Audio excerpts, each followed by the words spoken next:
bagaimana hubungan dengan anak saya yang sekolah di pesantren ya? Hadis yang mengandung kaidah fikih ya, seperti misalnya innamal a'malu binniyat. Bismillahirrahmanirrahim. Assalamualaikum warahmatullahi wabarakatuh. Alhamdulillahi wa kafa, wassalatu wassalamu ala nabiyil mustafa wa ala alihi wa sahbihi wa man walah. Pemirsa Fatwa TV dan juga pendengar radio mana saja Anda berada, senang rasanya kembali bisa menyapa Anda semua. Semoga Anda semua dalam keadaan baik dan dilindungi Allah Subhanahu wa taala. Kembali kita bersyukur kepada Allah Subhanahu wa taala yang pertemukan kita kembali di program live interaktif Fatwa TV dengan tema konsultasi Islam bersama guru kita Al Ustadz Dr. Musyafa' Darini hafizahullahu taala. Kemudian tak lupa pula kita salam dan salam semoga curahkan kepada nabi kita yang mulia Rasulullah sallallahu alaihi wasallam, kepada keluarga beliau, para sahabat beliau, serta orang-orang istiqomah di atas sunnah beliau hingga akhir zaman. Allahumma shalli ala Muhammad wa ala ali Muhammad. Baik para pemirsa Fatwa TV di mana saja Anda berada, alhamdulillah pemirsa kita pada kesempatan ini telah hadir bersama kita di studio Jember Fatwa TV. Kita sapa beliau. Assalamualaikum Ustaz. Waalaikumsalam warahmatullahi wabarakatuh. Waalaikumsalam. Alhamdulillah bikhair, gimana antum? Sehat alhamdulillah Ustaz. Dah mulai perkuliahan Ustaz ya? Iya, alhamdulillah. Masih online Ustaz. Alhamdulillah. Baik Ustaz, sebagaimana biasa di awal live interaktif ini kita minta nasihat Ustaz. Tafadhol. Bismillahirrahmanirrahim. Assalamualaikum warahmatullahi wabarakatuh. Alhamdulillah wassalatu wassalamu ala Rasulillah wa ala alihi wa sahbihi wa mawalah, amma ba'd. Para pemirsa Fatwa TV dan seluruh kaum muslimin dan kaum muslimat dimanapun Anda berada, alhamdulillah Allah subhanahu wa ta'ala mempertemukan kita kembali dalam acara ini. Mudah-mudahan Allah subhanahu wa ta'ala selalu menjaga kita semuanya dalam kebaikan, baik lahir maupun batin. Salawat dan salam semoga selalu tercurahkan kepada Nabi yang sangat kita cintai, Nabi Agung Muhammad sallallahu alaihi wasallam. Begitu pula kepada keluarga beliau, seluruh sahabat beliau dan seluruh kaum muslimin yang mengikuti beliau dan para sahabatnya dengan baik hingga hari akhir nanti. Ikhwati wa akhwati fillah, a'azzani Allah wa iyyakum. Pada kesempatan kali ini saya ingin mengingatkan diri Anda sendiri dan Anda semuanya kepada firman Allah Subhanahu wa taala di surat Al-Baqarah ayat 217. Allah Subhanahu wa taala berfirman, "Wala yazaluna yuqatilunakum hatta yaruddukum an dinikum in istata'u." Mereka musuh-musuh Islam, orang-orang kafir, akan terus memerangi kalian sampai mereka bisa mengeluarkan kalian dari agama kalian selagi mereka masih mampu. Ayat ini jelas memberikan kita pemahaman bahwa Islam akan terus dimusuhi. Islam akan terus diperangi. Baik oleh orang-orang yang terus terang mengatakan dirinya musuh Islam, mereka terus terang mengatakan bahwa mereka orang-orang di luar Islam, ataupun oleh orang-orang yang mengaku dirinya sebagai Muslim, tapi sebenarnya hatinya benci kepada Islam. Dan di akhir-akhir ini banyak sekali orang-orang yang menyerang Islam dari dalam. Dan di antara mereka seringkali mengeluarkan kata-kata yang jelas-jelas menunjukkan kebencian mereka terhadap Islam. Dan kita harus melawan mereka. Kalau mereka datang dengan syubhat, datang dengan pernyataan-pernyataan yang menyerang Islam, maka kita sebagai seorang muslim harus melawannya, harus membantahnya.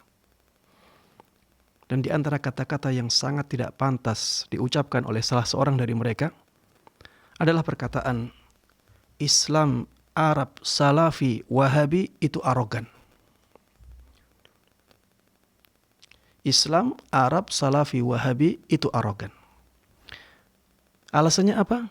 Karena mengharamkan sedekah laut dan mengharamkan kebaya. Dan saya ingin menjawab pernyataan yang sangat arogan ini. Yang pertama, Islam itu semuanya dari Arab. Islam itu semuanya dari Arab. Allah Subhanahu wa ta'ala memang memilih bangsa Arab sebagai penerima syariat Islam pertama kali. Wallahu a'lamu haitsu yaj'alu risalatah. Dan Allah lebih tahu kenapa menjadikan risalah ini untuk bangsa Arab. Islam itu semuanya dari bangsa Arab. Bahasa kitab sucinya bahasa Arab. Bahasa nabinya bahasa Arab. Bahasa para imamnya berbahasa Arab. Sehingga tidak ada Islam yang bukan dari Arab. Semua Islam muaranya ke Islam Arab. Kalau tidak sesuai dengan Islam Arab yang dibawa oleh Nabi kita Muhammad sallallahu alaihi wasallam, maka itu adalah Islam yang menyimpang. Bahasa kasarnya Islam yang sesat. Maka menjadikan Arab sebagai kambing hitam seperti pernyataan itu benar-benar merupakan tindakan menghinakan Islam, dan harusnya aparat menindak orang itu. Kaum muslimin harusnya benar-benar menyerang orang tersebut dengan argumen-argumen yang benar-benar bisa membantah perkataan itu dengan telak. Kemudian yang kedua, Islam Arab katanya arogan. Kalau yang dimaksud dengan arogan adalah semena-mena dan zalim dalam memaksa orang lain, maka Islam jauh dari hal yang demikian. Islam jauh dari tindakan memaksa orang lain dengan cara yang zalim, atau memaksa orang lain untuk melakukan kezaliman. Islam jauh dari keadaan ini. Tapi kalau yang dimaksud dengan arogan adalah memaksa manusia untuk berjalan di atas kebenaran, maka ini bukan arogan. Ini bukan arogan. Kalau memaksa orang lain untuk berjalan di atas kebenaran dianggap sebagai arogan, maka kita akan menganggap semua penguasa itu arogan. Kita akan menganggap semua pemerintah itu arogan. Karena mereka ingin agar semua manusia berjalan di atas kebenaran. Kita akan menganggap bahwa bapak itu arogan kepada anaknya karena ingin anaknya benar-benar berada di atas kebenaran, di atas jalan yang lurus. Memaksa orang lain atau memaksa manusia agar berjalan di atas kebenaran bukanlah tindakan arogan. Itu sesuatu yang hak. Dan Allah Subhanahu wa ta'ala yang mensyariatkan Islam ini berhak untuk melakukan itu. Dan sangat tidak pantas Allah Subhanahu wa ta'ala disebut sebagai arogan. Na'udzubillahi min hadzal khudlan. Kita berlindung kepada Allah Subhanahu wa ta'ala dari kehinaan ini. Orang yang mengatakan seperti ini benar-benar hina. Na'udzubillahi min dzalik. Kemudian yang ketiga, yang terakhir, sedekah bumi. Kenapa diharamkan oleh Islam? Karena ada unsur kesyirikan yang sangat dimurkai oleh Allah Subhanahu wa ta'ala. Dosa yang tidak akan diampuni oleh Allah Subhanahu wa taala. Dosa yang menjadikan amal seseorang benar-benar terhapuskan semuanya. Makanya Islam mengharamkannya. Sedekah laut ada unsur kesyirikannya. Kalau tidak ada unsur kesyirikannya, maka kita membolehkan sedekah laut selama tidak ada penyimpangan terhadap ajaran Islam yang lainnya. Tapi karena sedekah laut ada kesyirikannya dan juga ada hal-hal lain yang bertentangan dengan Islam, maka Islam mengharamkannya. Sebagaimana Islam mengharamkan khamr, sebagaimana Islam mengharamkan kemaksiatan, mengharamkan dusta, dan mengharamkan perbuatan-perbuatan buruk yang lainnya. Dan sedekah laut termasuk di antaranya, bahkan termasuk tindakan kesyirikan kepada Allah Subhanahu wa taala. Kebaya, kenapa diharamkan oleh Islam? Kita katakan bahwa kebaya itu diharamkan di dalam Islam apabila digunakan di luar. Ketika kebaya menjadikan seseorang menampakkan auratnya. Tapi kalau kebaya tidak menjadikan seseorang menampakkan auratnya, maka tidak ada yang melarang. Silahkan pakai kebaya di dalam rumah, yang dengannya aurat tidak tampak kepada orang lain. Tapi kalau kebaya konsekuensinya adalah menampakkan aurat, maka memang Islam mengharamkannya, dan ini bukan sikap yang arogan. Islam menginginkan manusia aman dari fitnah. Islam menginginkan agar manusia benar-benar mulia. Coba lihat, kalau pintu ini dibuka, maka akan mengantarkan manusia kepada keadaan yang sangat hina. Manusia ketika melakukan kemaksiatan, dia tidak akan puas dengan kemaksiatan. Pertama, yang dibuka wajah. Kemudian yang dibuka rambut. Kemudian yang dibuka dada. Dari bawah, pertama yang dibuka kakinya, kemudian betisnya, kemudian pahanya. Dan akhirnya sekarang kita lihat di negara-negara yang katanya maju dari sisi dunianya, ada tempat-tempat yang ketika masuk di sana, manusia itu tidak boleh menggunakan pakaian. Itulah puncak kemajuan yang mereka eluk-elukan, yang mereka inginkan. Seperti itulah kemajuan yang diimami atau dibawa oleh hawa nafsu manusia. Berbeda dengan kemajuan yang hakiki yang diinginkan oleh Islam, yang bersumber dari Allah Subhanahu wa taala. Ya. Inilah 3 poin yang bisa menjadi jawaban bagi pernyataan yang sangat arogan itu. Ya, mudah-mudahan Allah Subhanahu wa taala memberikan hidayah kepada orang yang membuat pernyataan itu, atau kalau tidak, mudah-mudahan Allah Subhanahu wa taala membinasakannya. Amin amin ya rabbal alamin. Barakallahu fikum. Jazakumullah khairan Ustaz wa barakallahu fikum. Demikian para pemirsa nasihat pembukaan pada kesempatan kali ini, semoga apa yang beliau sampaikan menjaga kita semua dan menjaga kita semua di atas keimanan, di atas sunnah Nabi sallallahu alaihi wasallam. Baik Ustaz, kita informasikan kepada para peserta, kepada para pemirsa Farwa TV di mana saja berada, untuk bertanya langsung bisa menghubungi nomor 0331 544687 0331 544687. Kita bacakan soal pertama Ustaz dari saudari Naila Maghfirah di Kota Semarang, Jawa Tengah. Assalamualaikum Ustaz, Afwan mau menanyakan tentang kata-kata teruslah terbang dalam ketaatan sampai Allah katakan hentikan kepakan sayapmu dan pulang. Apakah kata-kata ini diperbolehkan atau ada penyelesaian terhadap syariat Ustaz? Taib, ana melihat ya kata-kata tersebut sebaiknya dihindari. Karena ada kata-kata sampai Allah katakan. Ini seakan-akan menyandarkan perkataan itu kepada Allah Subhanahu wa ta'ala. Sampai Allah katakan hentikan kepakan sayapmu dan pulanglah.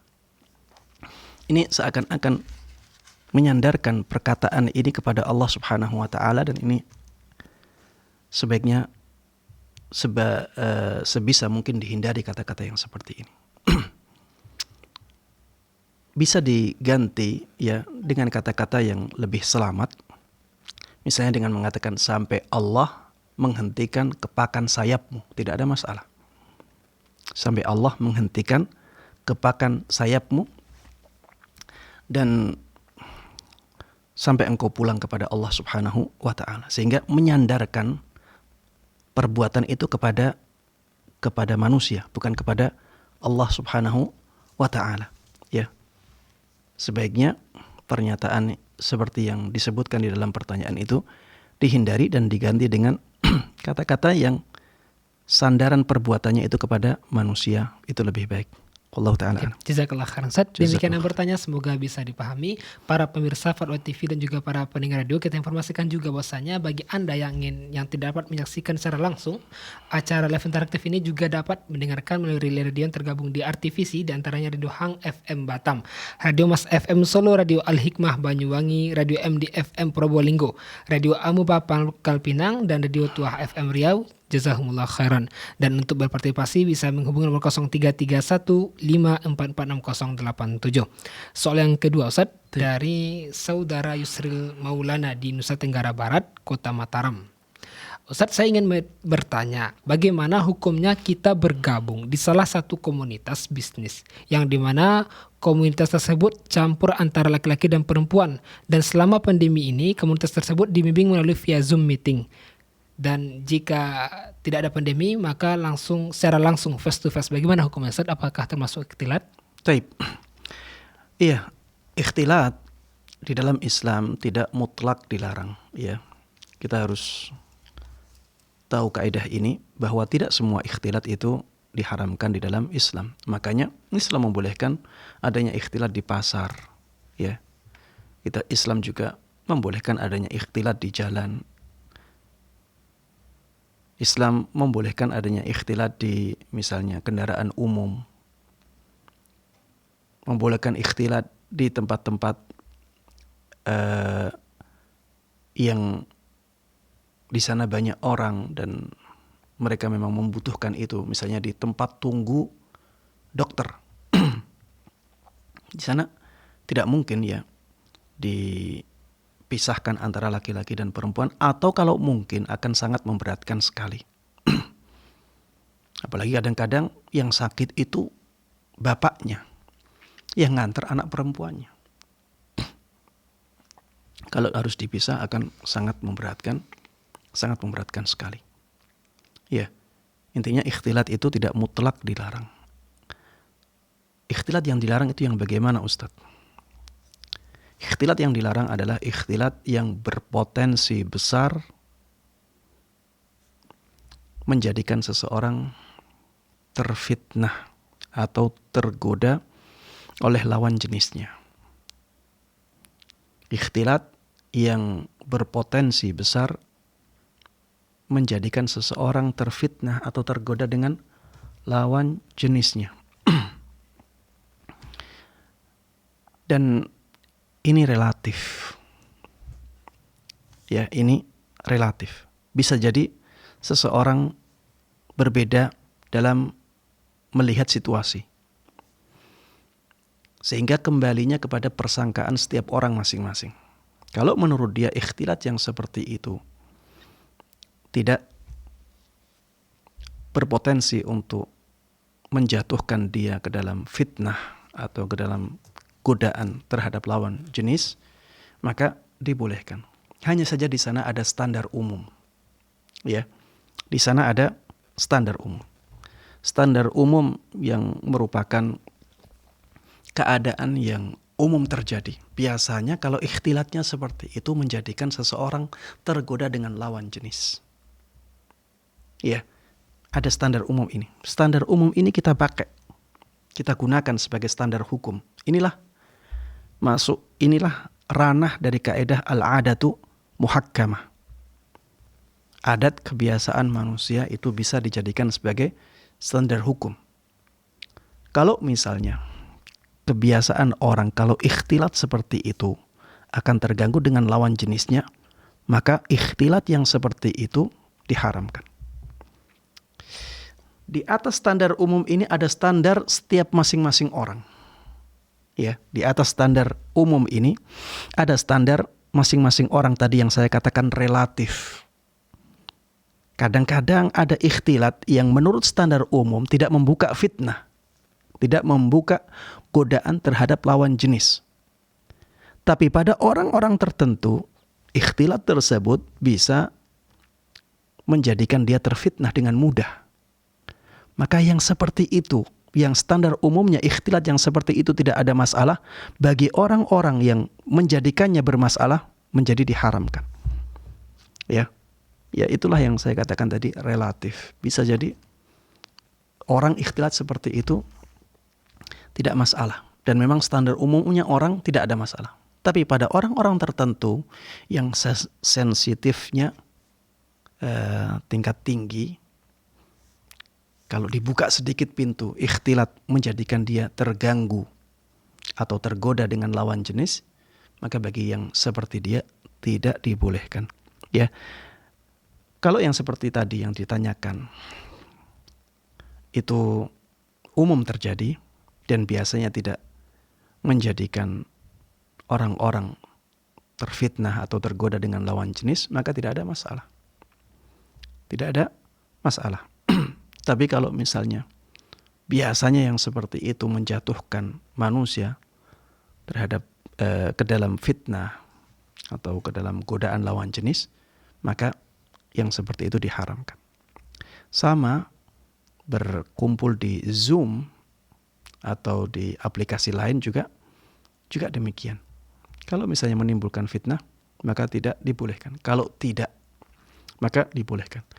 Biasanya kalau standar manusia biasa ya, apalagi orang yang menjaga kehormatannya, bersatu di Zoom atau berkumpul di Zoom dan tujuannya adalah bisnis, biasanya tidak mendatangkan fitnah lawan jenis atau godaan lawan jenis. Biasanya demikian. Tapi ada orang-orang tertentu yang tingkat sensitifnya tinggi, maka yang seperti itu tetap dilarang ya.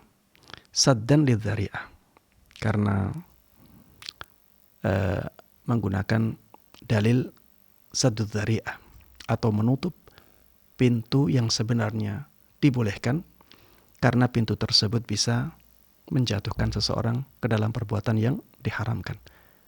Demikian wallahu taala a'lam. Jazakumullah khairan Ustaz atas jawaban penjelasannya. Demikian yang bertanya semoga bisa dipahami, dan kembali kita mengajak para pemirsa Faro TV untuk berpartisipasi. Bisa menghubungi nomor 0331544687 0331544687. Baik, soal berikutnya Ustaz. Dari saudara Atar Ilham Yurayuda di Kepulauan Riau, Kota Batam, Indonesia. Ustaz, kan hukum memfoto orang secara diam-diam itu haram. Tapi apakah sama hukumnya ketika kita memfoto seseorang yang orang itu telah mau difoto dan tempat difotonya ini di khalayak ramai, otomatis orang lain juga ikut ke foto. Dan kemungkinan besar orang itu tidak tahu kalau dia ikut masuk dalam foto. Apa hukumnya Ustaz? Baik. Saya jawab dulu ya. Nah, Ustaz. Pertanyaan ini bisa dijawab dengan sebuah kaedah yang disebutkan oleh para ulama. Yughtafaru fit tawabi' ma la yughtafaru fi ghairiha. Yughtafaru fit tawabi' ma la yughtafaru fi ghairiha. Ya. Pada sesuatu yang statusnya sebagai pengikut, itu kesalahan bisa ditoleransi. Padahal kesalahan yang sama tidak bisa ditoleransi apabila itu menjadi tujuan utama. Ya, kesalahan pada sesuatu yang statusnya sebagai pengikut itu bisa ditoleransi, bisa dimaafkan. Padahal kesalahan yang sama apabila menjadi tujuan utama tidak bisa dimaafkan. Ya, kalau tujuannya adalah memotret seseorang yang memang dia ingin dipotret, adapun orang lain maka itu bukan tujuan kita, maka tidak ada masalah ya. Dan ini terlepas dari pembahasan apakah potret itu dibolehkan ataukah tidak, mendatangkan fitnah atau tidak ya. Ini jawaban dari pertanyaan yang ditanyakan. Kalau tujuannya adalah memotret orang yang memang rela dipotret. Adapun orang lain, dia sebagai pengikut saja karena susah untuk mencari tempat yang tidak ada orang lain, ya maka tidak ada masalah. Maka tidak ada masalah, pada asalnya demikian. Karena tujuan dia bukan memotret orang lain, tujuan dia memotret orang yang memang rela untuk dipotret. Berbeda kalau tujuannya itu memang memotret orang lain, itu tujuan utamanya, maka hukumnya jelas tidak dibolehkan kecuali atas izin darinya. Tapi kalau misalnya kita sebenarnya tujuannya memotret si A, kemudian si D terpotret dengan tidak kita sengaja, akhirnya si D protes, maka ya kita harus menghilangkan foto tersebut, ya. Kita harus menghilangkan foto itu karena orang tersebut tidak rela dengan apa yang kita lakukan, ya, walaupun secara tidak kita sengaja, ya. Wallahu ta'ala alam. Jazakumullah khairan atas yang penjelasannya. Demikian yang bertanya, semoga bisa dipahami. Berikutnya kita sudah tersambung kepada penelpon yang bertanya. Kita coba angkat. Assalamualaikum Fatwa TV. Assalamualaikum. Waalaikumsalam warahmatullahi wabarakatuh. Ya, dengan siapa di mana? Dengan Abdullah di Kaltim. Silakan Bapak.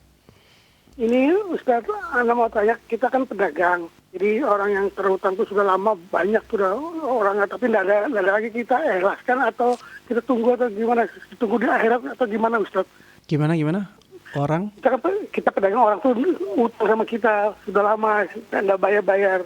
Banyak orang, kita kan namanya pedagang kan, kita kan utang-utangkan. Ya baik, cukup Bapak. Nah, ini satu lagi Ustaz. Ya, silakan. Itu tentang kualat. Itu apa ada bolehkah orang mengatakan nanti kualat sama orang tua atau sama kiai kayak gitu? Apa hukumnya perkataan kualat itu Ustaz? Baik. Jazakallah. Assalamualaikum warahmatullahi wabarakatuh. Waalaikumsalam warahmatullahi wabarakatuh. Baik. Yang pertama, ya, apabila kita sebagai penjual, kemudian banyak dari pembeli-pembeli kita yang ngebon, banyak yang ngutang, maka apa yang sebaiknya kita lakukan? Yang jelas, kalau kita tidak merelakannya, maka kita bisa mengambil hak kita di akhirat nanti. Ini kaidah yang sangat jelas dalil-dalilnya. Kezaliman atau hak orang lain yang kita ambil di dunia ini dan orangnya tidak rela, nantinya orang tersebut berhak mengambilnya di akhirat dari kita. Orang lain juga demikian. Kalau ada orang lain mengambil hak dari kita, maka selama kita tidak merelakannya, di akhirat nanti kita bisa mengambilnya. Dan Allah Subhanahu wa taala Maha Adil. Allah akan berikan hak kita kepada kita nanti. Ini yang pertama. Yang kedua, mana yang lebih baik? Apakah kita merelakan ataukah kita tunggu? Jelas yang lebih baik adalah kita relakan. Yang lebih baik adalah kita relakan. Kenapa? Karena kalau kita relakan, itu seperti kita bersedekah kepada orang itu. Ya, ini relakan benar-benar ikhlas ya. Kalau tidak ikhlas, rugi. Karena ini ibadah, kalau tidak ikhlas tidak akan diterima oleh Allah, kita di akhirat tidak mendapatkan apa-apa. Kalau benar-benar ikhlas, maka merelakannya adalah jalan yang terbaik. Karena apa? Balasan dari amalan kita mengikhlaskan utang-utang mereka itu jauh lebih baik daripada apabila kita nantinya ingin mengambil hak kita dari mereka di akhirat. Kalau kita ingin ambil hak kita dari mereka di akhirat nanti, tidak ada kelipatan pahala. Mereka utangnya misalnya 10 juta, nantinya di akhirat kita akan ambil 10 juta itu atau yang senilai dengan 10 juta itu di akhirat nanti. Tapi kalau misalnya utang dia 10 juta, kemudian kita relakan, artinya kita bersedekah. Ini kalau ikhlas, minimal dilipat gandakan menjadi 10 kali lipat. Man jaa'a bil hasanati falahu 10 amsalihha. Barang siapa yang datang dengan satu kebaikan, maka baginya pahala 10 kali lipatnya. Kalau 10 juta, 10 kali lipatnya kita akan mendapatkan 100 juta. Ini minimal, bisa jadi dilipat gandakan sampai 700 kali lipat. Allah Subhanahu wa taala maha luas karunia-Nya. Dan itu tidak akan mengurangi ya sedikit pun dari karunia Allah Subhanahu wa taala. Karena karunia Allah itu maha luas sekali. Taib, Ustadz, saya keberatan. Untuk yang kecil-kecil tidak ada masalah, saya relakan. Tapi kalau yang besar saya keberatan. Ya silahkan, itu pilihan. Ya, memang kita dikasih pilihan mau merelakan atau tidak. Kalau merelakan, kita masih punya hak untuk menuntut dia di dunia. Kalau di dunia tidak dapat, kita bisa menuntutnya di akhirat. Ya. Kalau kepingin tidak direlakan dan ingin mengambilnya lagi, mungkin nanti ada waktu bisa mengambilnya, maka silahkan memilih pilihan itu, ya. Dan itu bukan suatu kesalahan, itu hak kita. Apabila memang ada hak kita yang di tangan orang lain, ya. Namun kalau ingin yang lebih afdal, ya, maka kita relakan, Allah akan ganti dengan yang lebih baik di dunia dan di akhirat nanti. Wallahu ta'ala alam. Yang kedua masalah perkataan kuwalat. Taib, kuwalat. Apa yang dimaksud dengan kuwalat? Kalau yang dimaksud dengan kuwalat adalah hukuman dari Allah Subhanahu wa taala. Hukuman dari Allah Subhanahu wa taala kepada seseorang akibat perbuatan buruknya. Bisa jadi kuwalat itu tidak ada masalah. Kata kuwalat itu apabila yang dimaksud dia adalah hukuman dari Allah Subhanahu wa taala akibat perbuatan dia terhadap seseorang, bisa jadi itu sesuatu yang benar, tidak ada masalah. Karena memang Allah Subhanahu wa taala akan menolong hamba-hambanya yang mulia. Dalam Al-Quran disebutkan wa kana haqqan alaina nasrul mu'minin. Wa kana haqqan alaina nasrul mu'minin. Dan menjadi kewajiban kami, kata Allah Subhanahu wa taala, telah menjadi kewajiban kami untuk menolong kaum mukminin. Dan orang yang mulia ketika dihinakan, bisa jadi cara menolongnya Allah terhadap orang tersebut yang mulia di sisinya itu dengan menjadikan orang yang menzaliminya celaka. Dan ini banyak terjadi di zaman dahulu. Ya. Hajjaj ibn Yusuf setelah membunuh seorang tabi'in yang mulia, ya. Akhirnya setelah itu dia mendapatkan hukuman dari Allah Subhanahu wa taala, selalu terganggu oleh mimpi-mimpi buruknya. Dan akhirnya mati, ya, binasa. Karena keadaan itu. Ya. Tapi kalau yang dimaksud dengan kuwalat ini adalah hukuman yang datang dari orang itu. Hukuman yang datang dari orang tersebut, bukan dari Allah. Ya, maka kata kuwalat ini sesuatu yang tidak sesuai dengan Islam, ya, bertentangan dengan nilai Islam. Karena manusia itu tidak bisa memberikan mudarat kepada orang lain, apalagi kalau keyakinan ini pada mayit, ya, nanti kuwalat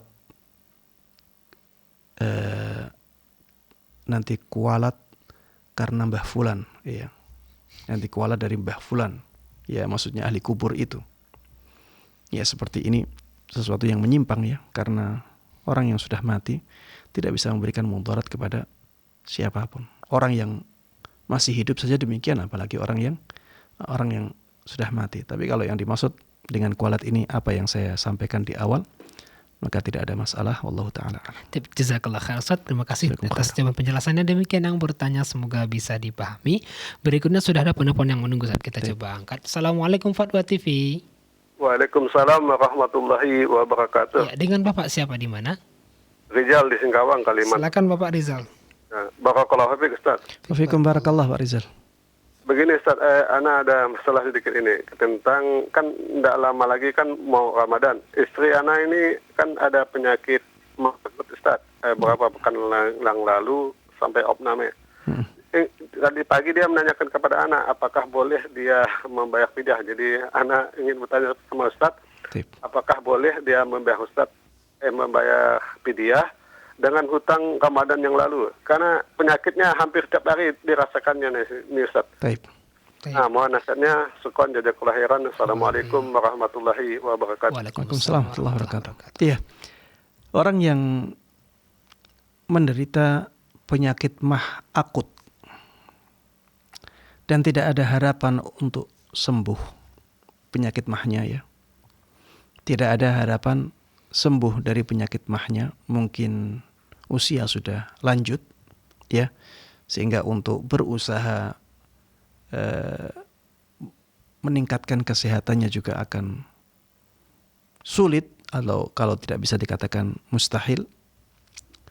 Maka yang seperti ini hukumnya disamakan dengan orang yang tidak mampu puasa karena usia yang sudah lanjut. Ya. Orang kalau usianya sudah lanjut, misalnya umur 90 tahun, umur 100 tahun, ya, atau umur 80 tahun tapi sudah sangat lemah sekali. Maka harapan untuk bisa berpuasa itu sangat kecil sekali.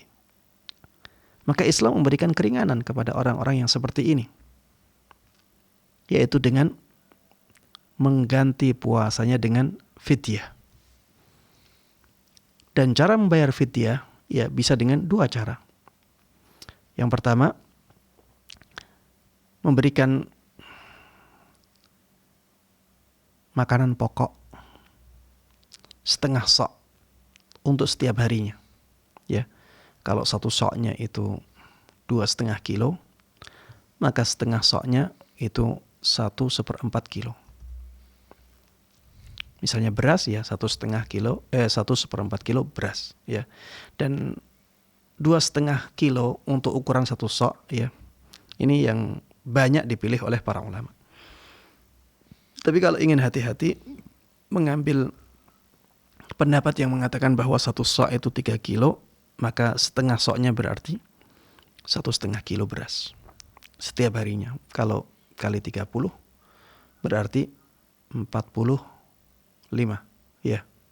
Berarti 45 kalau 30 hari ya. 45 kilo. Ada cara yang kedua, yaitu dengan memberikan makanan yang layak, yang lengkap ya. Jadi ada, kalau di Indonesia ada nasinya, ada lauknya, ada minumannya.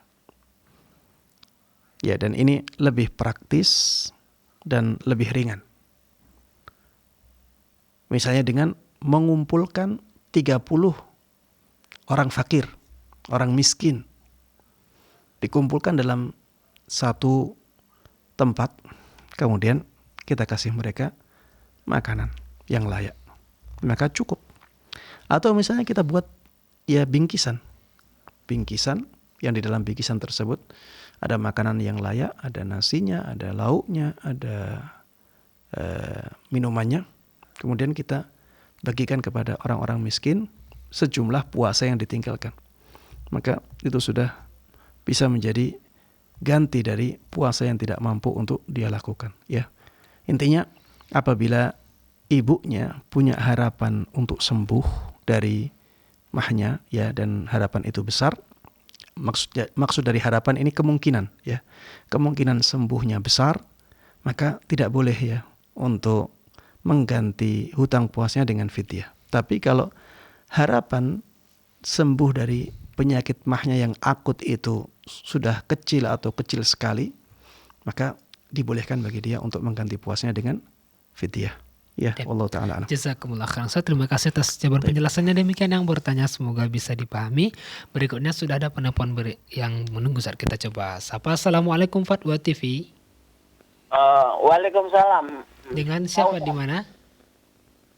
Saya punya keluhan Pak Ustadz. Iya, silakan Bapak. Pada waktu masih lajang saya itu memakai susu emas. Karena merasa capek gitu kalau kerja. Jadi keyakinan saya kalau pakai emas susu itu kuat atau enggak sakit. Setelah saya itu ada program transmigrasi, sudah 35 tahun, selamanya 35 tahun mungkin, itu sudah enggak percaya lagi. selama 35 tahun nggak percaya kalau itu bisa kuat, bisa pede, ini aku nggak percaya. Lah itu cara menghilangkan macam mana? Saya merasa dosa. Bisa Baik. dipahami, Ustaz? Terima kasih Bapak yang di Pekanbaru. Silakan Ustaz. Iya. Kalau memang susuk tersebut bisa dilihat oleh alat medis dan bapaknya mampu untuk menghilangkan, maka ada kewajiban untuk menghilangkannya karena itu emas, ya. Dan laki-laki tidak boleh menggunakan emas, ya. Laki-laki tidak boleh memakai emas. Dan menggunakan emas sebagai susuk ini termasuk di antara pemakaian emas. Dan subhanallah, kalau kita lihat kenyataan seperti ini, kita akan tahu bagaimana pintarnya setan dalam menggoda manusia. Coba, ini bapaknya asalnya merasa kalau kerja itu lemah. Akhirnya digoda dengan adanya susuk emas. Laki-laki itu tidak boleh menggunakan emas. Ini yang pertama. Dengan dia menggunakan emas, maka ini kemaksiatan. Kemudian yang kedua, dia meminta bantuan kepada rewangan itu yang ada di susuk. Dan ini salah satu dari bentuk kesyirikan. Ya, ini salah satu dari bentuk kesyirikan. Bisa syirik akbar, bisa syirik asghar. Kalau keyakinannya susuk tersebut hanya sebagai perantara, kalau keyakinannya susuk tersebut hanya sebagai perantara agar dia menjadi kuat, tapi yang menjadikan dia kuat sebenarnya hanyalah Allah Subhanahu wa taala, maka jadinya syirik asghar. Tapi kalau keyakinannya memang kekuatannya itu berasal dari susuknya langsung, di luar campur tangan Allah Subhanahu wa taala, maka ini menjadi syirik akbar. Na'udzubillahi min dzalik. Ya, intinya coba diperiksakan ke dokter. Coba diperiksakan ke dokter, mungkin di rongsen, ya. Dulu tempat yang digunakan untuk memasukkan susuk yang bagian mana. Coba di rongsen, atau kalau tidak tahu, di rongsen seluruh tubuh bisa sekarang, ya. Dan tanya kepada dokter apakah ada sisa dari emas yang dimasukkan ketika itu ataukah tidak. Karena bisa jadi dukunnya yang memasang susuk itu bohong. Dia bilang sudah dimasukkan susuknya, padahal sebenarnya tidak ada susuk yang dimasukkan. Dia hanya ingin dapat uangnya saja. Bisa jadi bohong. Atau bisa jadi memang susuk tersebut dia pergi bersama jinnya misalnya, bersama rewangan itu. Ya bisa jadi jin bisa menghilangkan benda yang nyata dan itu bisa dilakukan oleh mereka. Yang jelas ya coba dilihat dengan alat dokter, misalnya di rongsen. Kalau misalnya ada dan mampu untuk mengeluarkan, ya berarti ada kewajiban untuk mengeluarkannya. Wallahu ta'ala. Terima kasih jazakumullah khairan atas penjelasannya. Demikian yang bertanya, semoga bisa dipahami. Berikutnya pertanyaan dari media sosial, Ustaz. Dari Ibu di Jawa Timur, Kota Batu. Ustadz, saya dan suami sepakat cukup 2 anak. Tidak suntik KB, bidan, bahkan dokter. Namun dengan cara pisah tidur. Suami di kamar depan, saya di kamar belakang. Tentu awalnya tak apa-apa. Namun lama-kelamaan namanya istri butuh dinafkahi batin. Apa daya saya dan suami khawatir kebobolan.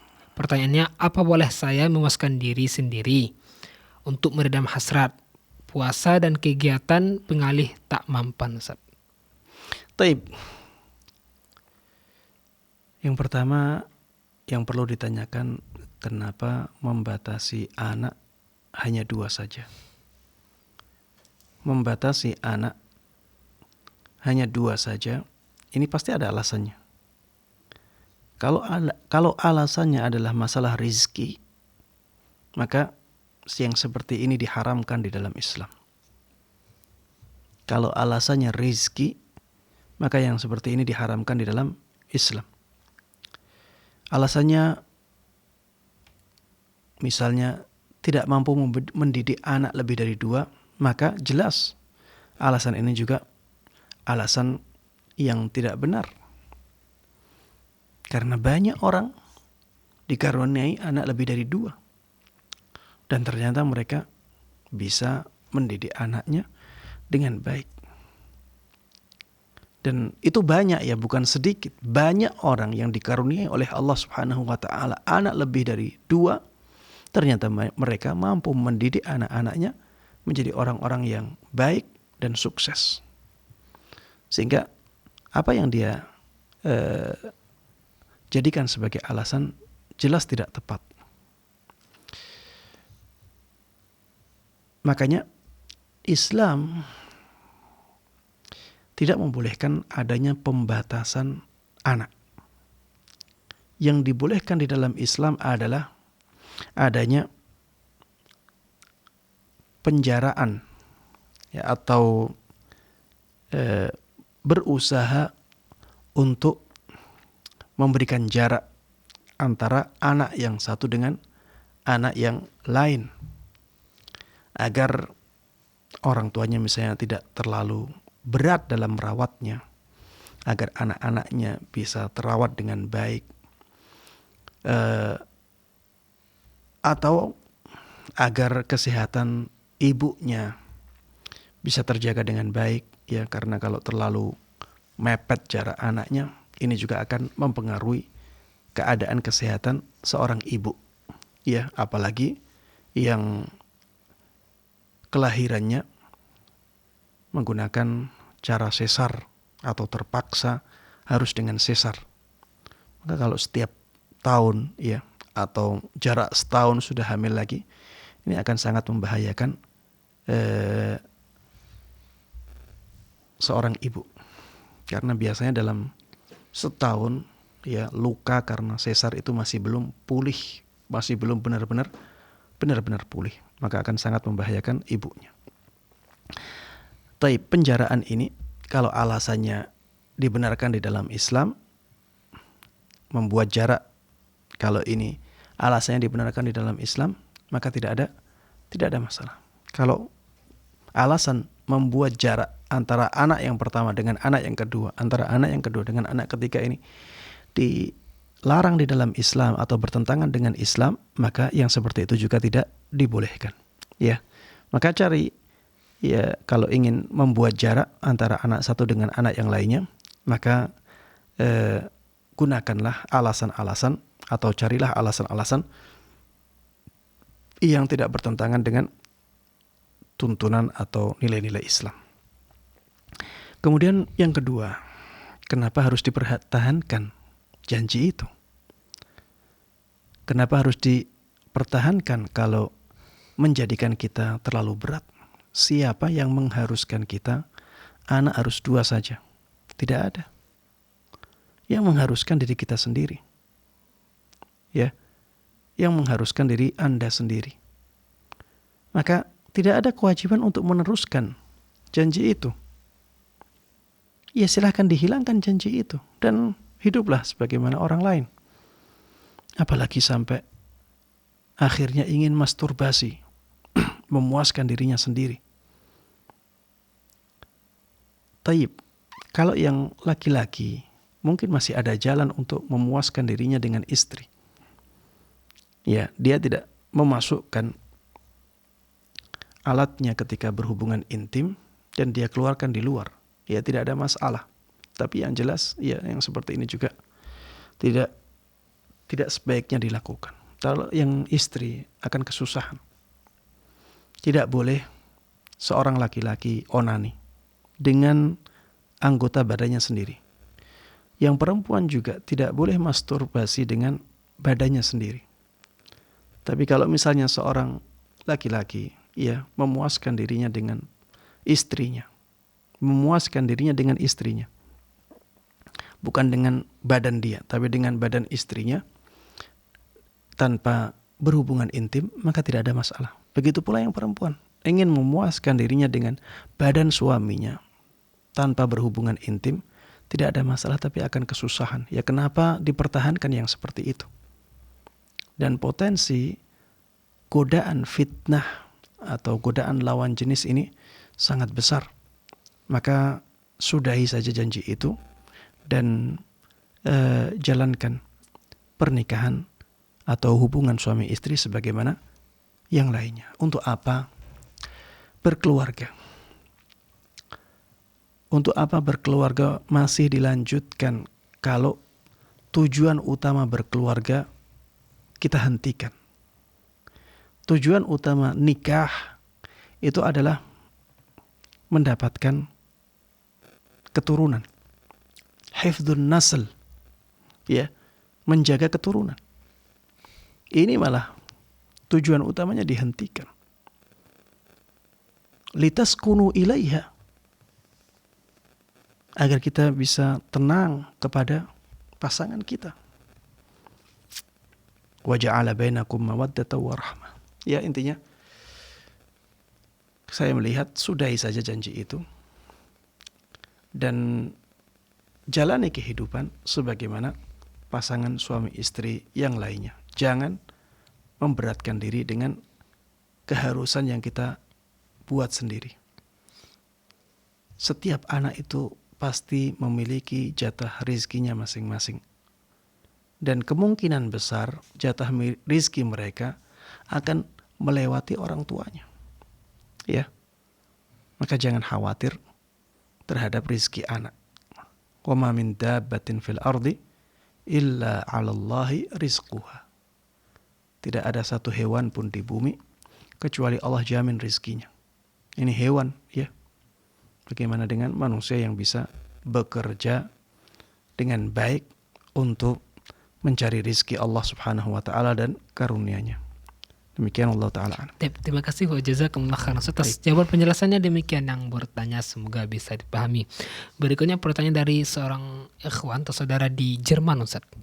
Assalamualaikum warahmatullahi wabarakatuh. Ustaz, teman saya mempunyai flek di wajahnya yang tumbuh setelah menggunakan pil KB mulai usia 40 tahun. Hal ini membuatnya tidak percaya diri dan sedih, sehingga ia ingin menghilangkan flek tersebut dengan dilaser. Apakah hal ini dibolehkan, Ustaz, dalam Islam? Baik. Saya ingin memberikan kaedah yang bisa kita gunakan untuk menjawab pertanyaan-pertanyaan yang semisal dengan ini. Kaedahnya adalah bahwa operasi bedah itu boleh dilakukan ketika tujuannya adalah untuk pengobatan. Kalau operasi bedah dibolehkan pada masalah-masalah untuk pengobatan atau pada masalah-masalah yang tujuannya adalah untuk pengobatan, maka yang bukan bedah lebih dibolehkan lagi. Dan itu bukan termasuk di antara bentuk mengubah ciptaan Allah Subhanahu wa ta'ala yang diharamkan di dalam Islam. Saya ulangi, melakukan operasi bedah untuk pengobatan ini bukan bentuk mengubah ciptaan-ciptaan Allah Subhanahu wa ta'ala. Coba digarisbawahi dalam masalah pengobatan. Sehingga yang bukan pengobatan maka tidak boleh menggunakan operasi bedah. Mungkin ada yang bertanya, yang dimaksud dengan pengobatan itu apa, Ustadz? Yang dimaksud dengan pengobatan adalah menjadikan sesuatu yang tidak normal menjadi normal. Menjadikan sesuatu yang tidak normal menjadi normal. Itulah pengobatan. Apabila tujuannya seperti itu, maka operasi bedah pun tidak ada masalah. Baik. Seperti misalnya, apabila ada orang yang muncul benjolan di dahinya. Muncul benjolan di dahinya. Tidak mungkin benjolan tersebut dihilangkan kecuali dengan operasi bedah. Apakah dia boleh menghilangkan benjolan yang ada di dahinya tersebut dengan operasi bedah? Jawabannya apa? Boleh. Karena itu masuk dalam bab pengobatan. menjadikan sesuatu yang tidak normal menjadi normal. Kalau misalnya ada orang yang giginya rampal, mungkin kecelakaan rampal semuanya, akhirnya harus dilakukan operasi bedah, atau misalnya operasi pasang gigi atau tanam gigi palsu. Bolehkah yang seperti ini? Jawabannya boleh. Kenapa? Karena itu mengembalikan keadaan yang tidak normal menjadi normal, masuknya ke bab pengobatan. Sama dengan ketika seseorang ada flek di wajahnya. Flek itu sakit tidak? Iya. Untuk menghilangkannya, maka namanya pengobatan. Flek itu normal tidak? Tidak normal. Maka menghilangkan ketidaknormalan ini masuk dalam bab pengobatan sehingga dibolehkan. Berbeda kalau tujuan operasi bedah adalah mempercantik diri. Yang asalnya sudah normal, dipercantik lagi. Ini yang diharamkan di dalam Islam, dan ini yang masuk dalam bab mengubah ciptaan Allah Subhanahu wa ta'ala. Misalnya alisnya sudah normal, ya, tapi agak besar dikit. Akhirnya alisnya dihilangkan, kemudian ditato. Yang pertama, tatonya tidak boleh. Yang kedua, itu termasuk di antara tindakan mengubah-ubah ciptaan Allah Subhanahu wa ta'ala. Mata, ya, yang asalnya ada putihnya. Dia melihat kalau matanya hitam semuanya kelihatan menarik. Akhirnya dia suntik menjadi hitam semuanya.